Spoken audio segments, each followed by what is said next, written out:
بسم اللہ الرحمن الرحیم نحمدہ ونصلی علی رسولہ الکریم اما بعد۔ دینی اعمال اور دنیاوی کام، اس میں ہر وقت ایک ٹکراؤ ہوتا رہتا ہے۔ دینی اعمال اور دنیاوی کام، کبھی کبھی دینی اعمال اور دینی باتیں، دین کا کوئی اور تقاضا، اس میں بھی ٹکراؤ ہوتا ہے۔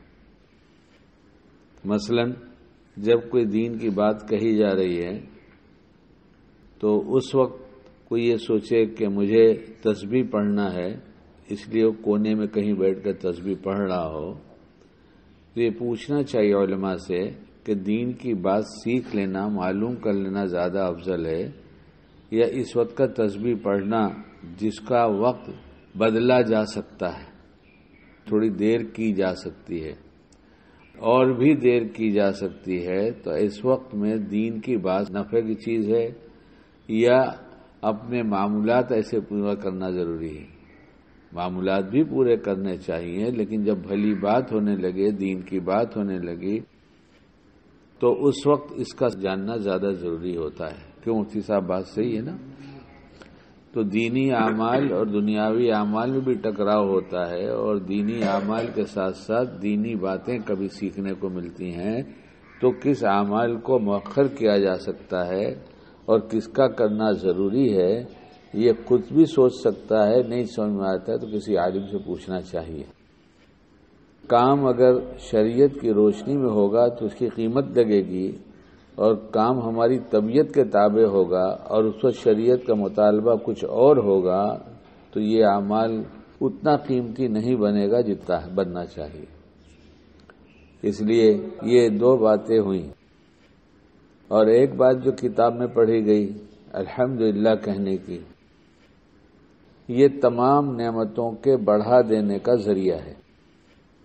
جتنی نعمتیں ہم کو دی گئیں، اسی لیے کھانے میں دیکھو الحمدللہ، اور جتنے اعمال صبح سے لے کے شام تک کرتے ہیں ان کی دعاؤں کے ساتھ الحمدللہ بہت جگہ جڑا ہوا ملے گا۔ الحمدللہ الحمدللہ۔ ابھی سورج نکلتا ہے تو کیا دعا پڑھی جاتی ہے؟ الحمدللہ الحمدللہ الذی اقامنا یومنا ھذا ولم یہلکنا بذنوبنا۔ اب سورج نکلنے میں بھی الحمدللہ کہنا الحمدللہ ہے۔ اگر سورج نہ نکلے، اس دعا کا مفہوم جو بھی ہو، لیکن اگر سورج نہ نکلے تو بتاؤ کیا حال ہوگا۔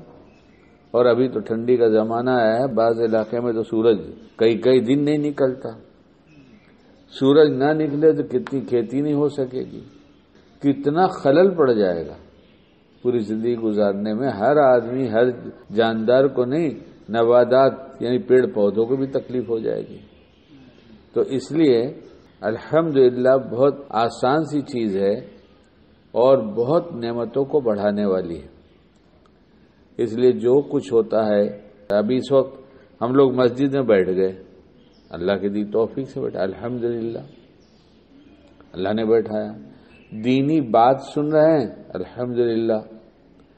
اب یہ نعمت کیسے بڑھ جائے گی جب دینی بات سن رہے ہیں اور الحمدللہ کہہ رہے ہیں؟ تو بہت کچھ ہے اس میں، لیکن ایک تو یہ ہو جائے گا کہ دوبارہ بیٹھنے کی توفیق ہوگی، دوسرا یہ ہوگا کہ عمل کی بھی توفیق ہو جائے گی کہ جب بندہ شکر ادا کرتا ہے، اللہ کی تعریف کرتا ہے، تو اللہ تعالیٰ خوش ہوتے ہیں، تو خوشی میں اللہ تعالیٰ نعمتیں بڑھاتے ہیں۔ اور آپ بھی کسی سے خوش ہو جائیں تو اس کی تنخواہ کے ساتھ ساتھ انعام بھی دیتے ہیں، اس نے کام بہت اچھا کیا۔ اس لیے بہت چھوٹا سا عمل ہے الحمدللہ کا۔ اللہ ہم سب کو موقع موقع پر، جس موقع پر الحمدللہ کہنا، زبان سے کہنا، کبھی جی بھی شامل کرنے کی کوشش کرنا۔ جی کی گہرائی جس عمل میں شامل ہو جاتی ہے اس کی کیفیت الگ ہو جاتی ہے، اور جس صرف زبانی رہتا ہے اجر تو اس پر بھی ملتا ہے، اس کی کیفیت الگ ہو جاتی ہے۔ اللہ تعالی ہم سب کو بار بار اللہ کا شکر ادا کرنے کے، بلکہ ہر نعمت پہ صحیح شکر ادا کرنے کی توفیق عطا فرمائے۔